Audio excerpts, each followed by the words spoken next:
ఇప్పుడు super eights అయితే start అయితాయి. రేపు ఒక్క match Australia versus Oman match అయిపోతే ఇగ సూపర్ ఎయిట్స్ అయితే స్టార్ట్ అయితాయి. మరి సూపర్ ఎయిట్స్‌లో ఇండియన్ టీమ్‌కి మరి అంత ఈజీ ఉండదో ఈ వీడియోలో మాట్లాడే ప్రయత్నం చేద్దాం. ముందుగా అయితే సూపర్ ఎయిట్‌లో 2 గ్రూప్స్ ఉంటాయిగ. ఇప్పుడు ఇండియా ఉన్న గ్రూప్‌లో ఏ టీమ్స్ ఉన్నాయో మాట్లాడుకుంటే అయితే ఆహ్, ఇండియా, వెస్ట్ ఇండీస్, ఇక్కడ జింబాబ్వే సౌత్ ఆఫ్రికా. ఆహ్, ఈ 4 టీమ్‌లు ఒక గ్రూప్‌లో ఉన్నాయి. ఇంకో గ్రూప్‌లో మీకు ఇంగ్లాండ్, న్యూజిలాండ్, ఇటు ఆఫ్ఘనిస్తాన్, శ్రీలంక. ఆహ్, ఇవన్నీ ఇంకో గ్రూప్‌లో ఉన్నాయి. ఈ టీమ్స్ అన్నీ. ఇక మరి ఇండియన్ టీమ్ అయితే సూపర్ ఎయిట్స్‌లో ఫస్ట్ మ్యాచ్ మరి ఇటు సౌత్ ఆఫ్రికాతోని ఆడనుండే. 22 అహ్మదాబాద్‌లో. మరి సౌత్ ఆఫ్రికాతోని అంత ఈజీ ఉండదు. వీళ్ళు లాస్ట్ ఇయర్ ఫైనలిస్ట్. ఆహ్, 2024 వరల్డ్ కప్‌లో. ఈసారి గూడా ఒక్క ఓటమి లేకుండా వత్తాళ్ళు. ఆహ్, మన గ్రూప్‌లో ఉన్న అన్ని టీమ్స్ ఒక్క మ్యాచ్ కూడా ఓడిపోలే. ఈ లీగ్‌లో ఇప్పటి వరకు. సో, మరి సౌత్ ఆఫ్రికాతోని అంత ఈజీ ఉండదు. అప్పుడు వాళ్ళ బౌలింగ్ యూనిట్ గాని, వాళ్ళ బ్యాటింగ్ యూనిట్ గాని 2 చాలా స్ట్రాంగున్నాయి. వాళ్ళు బ్యాటింగ్‌లో గూడా చాలా చక్కగా కొనసాగిత్తాళ్ళు. అటు క్వింటన్ డికాక్, రియాన్ లిటిల్‌టన్, ఇంకా మ్యాక్రమ్, వీళ్ళందరూ మంచి ఫామ్‌లో ఉన్నారు. ఇటు బౌలింగ్‌లో గూడా రబాడా, జాన్సన్, మహారాజ్, వీళ్ళందరూ ఆహ్, ఇండియాకు అగైన్స్ట్‌గా పెర్ఫార్మ్ చేయాలని చూత్తరు. సో, వీళ్ళందరిని ఫేస్ చేయడం ఇండియా కొంచెం ఆ రోజు చూడాలె. ఆడాలె ఆ రోజు. ఇంకా మళ్ళా ఇంకా అభిషేక్ శర్మ ఫార్మ్ మరి ఇంకా డౌటున్నది. తను సూపర్ ఎయిట్స్‌లో కమ్‌బ్యాక్ ఇయ్యాలె.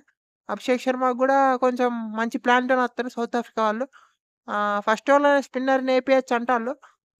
మరి మార్కో జాన్సన్‌ని ఏపిచ్చినా సర్ప్రైజ్ ఉండదు. Marco Jansen versus Abhishek Sharma గూడా మంచి బ్యాటిలుంటది.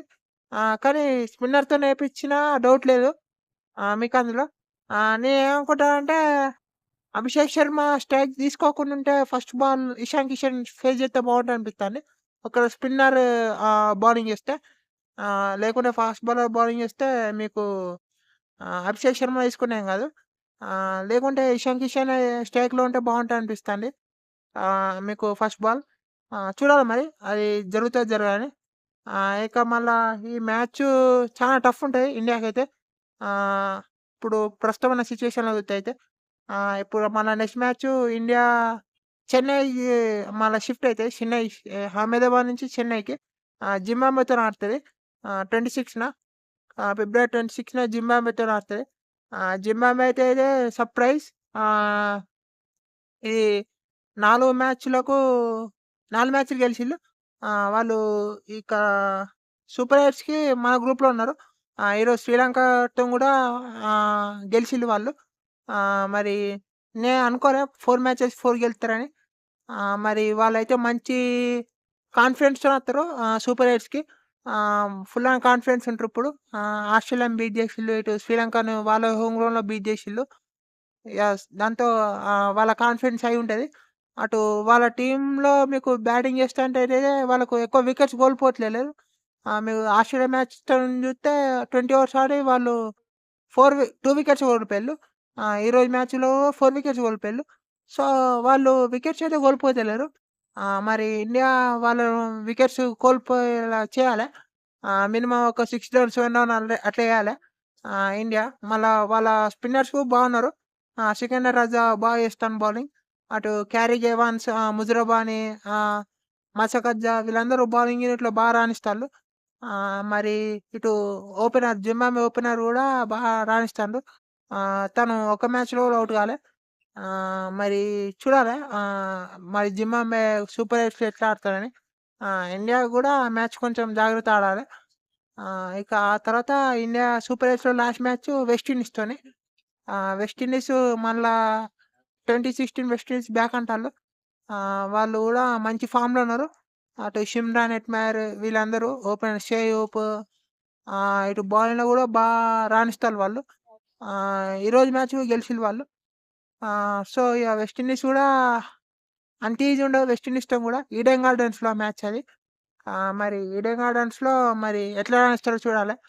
అటు షెర్ఫర్డ్, రుదర్ఫర్డ్, రొమారియో షెఫర్డ్ వీళ్ళందరూ అటాకింగ్ చేసే ప్లేయర్స్. మరి చూడాలా. ఆహ్, మరి మన ఇండియా ఎటువంటి కాంబినేషన్‌తో ఎళ్తారని ఆ రోజు. అటు బూమ్రా మరి బూమ్రాకు అన్ని మ్యాచ్‌లో బాగా పెర్ఫార్మ్ చేయాలని కోరుకున్నాం. ఒక్క హాఫ్ డే వస్తే మరి చూడాలి. మరి ఇంకా వేరే బౌలర్స్ బాగా క్లిక్ కావాలి. బూమ్రా కాకుంటే వేరే బౌలర్స్ అయినా క్లిక్ అయ్యి వికెట్స్ తీయాలి. వరుణ్ చక్రవర్తి ఉండు స్పిన్‌లో. కానీ వీళ్ళిద్దరు కాకుండా ఇంకా వేరే బౌలర్స్‌కి ఇంకా చాలా వికెట్‌లు తెస్తే ఇంకా బాగుంటది. హర్షదీప్ గూడా వికెట్‌లు రావాలి. హర్షదీప్ సింగ్ గూడా. అటు మళ్ళా జింబాబ్వేపై నాకు తెలిసి కుల్దీప్ యాదవ్ ఆడిపియచ్చు. కుల్దీప్ యాదవ్‌ని ఆడిపియచ్చు చెన్నైలో కాబట్టి. ఇప్పుడు మళ్ళా ఇటు ఇప్పుడు మరి, మరి అక్షర్ పటేల్ ఆడిత్తరా? ఆహ్, వాషింగ్టన్ సుందర్‌ని ఆడిత్తరా అంటే మోస్ట్‌లీ అక్షర్ పటేల్‌తోని ఎళ్ళొచ్చు. సూపర్ ఎయిట్స్‌లో సౌత్ ఆఫ్రికాతోని. మరి చెప్పలేం. అక్షర్ పటేల్‌తోనే ఎళ్తారనుకుంటానా. చూద్దాం మరి. సూపర్ ఎయిట్స్‌లో అయితే మరి ఆహ్, ఇదే ఇది అభిషేక్ శర్మ ఫార్మ్. అట్లనే తిలక్ వర్మ అదే కన్సిస్టెన్సీ కొంచెం మెయింటైన్ చేయాలి. ఇషాన్ కిషన్ గూడా తన ఫార్మ్‌ని కొనసాగియాలి. లాస్ట్ మ్యాచ్‌లో కొంచెం ఎర్లీగా ఔట్ అనిపించినా తన ఫార్మ్ అయితుంది. ఆడినంత సేపు గూడా కొన్ని మంచి షాట్స్ ఆడిండనిపించింది. సో, ఇషాన్ కిషన్ గూడా నుంచి గూడా కొంచెం పెద్ద నాక్స్ ఎక్స్‌పెక్ట్ చేద్దాం మనం.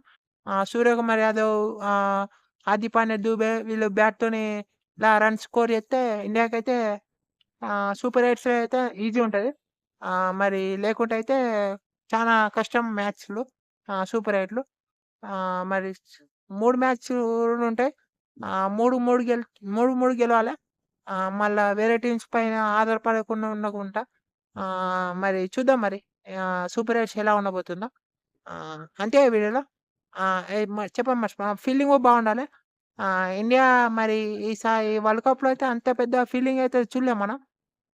ఇండియా దగ్గర నుంచి. మీకు మరి ఇండియా ఫీల్డింగ్ గూడా ఇంపార్టెంటు. అభిషేక్ శర్మ గూడా కొంచెం ఫీల్డ్‌లో అన్నా ఆహ్, కొంచెం కాన్ఫిడెన్స్ రావాలి తనకు. బ్యాట్‌లో కాన్ఫిడెన్స్ లో ఉండడంతో అటు ఫీల్డ్‌లో అంత పెద్ద కాంట్రిబ్యూట్ చేయలేకపోతాండు. సో, అభిషేక్ శర్మ ఫీ ఫీల్డ్‌లో గూడా కొంచెం ఆహ్, కాన్ఫిడెన్స్ కావాలి తనకి. అటు అభిషేక్ శర్మ అనే గాదు మిగిలిన ప్లేయర్స్ కూడా ఫీల్డ్‌లో మంచి కాంట్రిబ్యూషన్ ఇయ్యాలె. తిలక్ వర్మ కొన్ని డైవింగ్ క్యాచెస్ చూసినాం గానీ అవి క్యాచ్ జేయలేకపోయిండు. వాటిని క్యాచ్ జేయాలె. మిగిలిన అందరి ఫీల్డర్స్ నుంచి గూడా మంచి ఎఫర్ట్ జూడాలి మనం. ఆహ్, చూద్దాం మరి. ఫీల్డింగ్ గూడా మరి ఇండియా కొంచెం జూసుకోవాలి. చూద్దాం మరి సూపర్ ఎయిట్స్‌లో ఎలా ఉండబోతుందని. అంతే ఈ వీడియోలో. Thank you all for watching.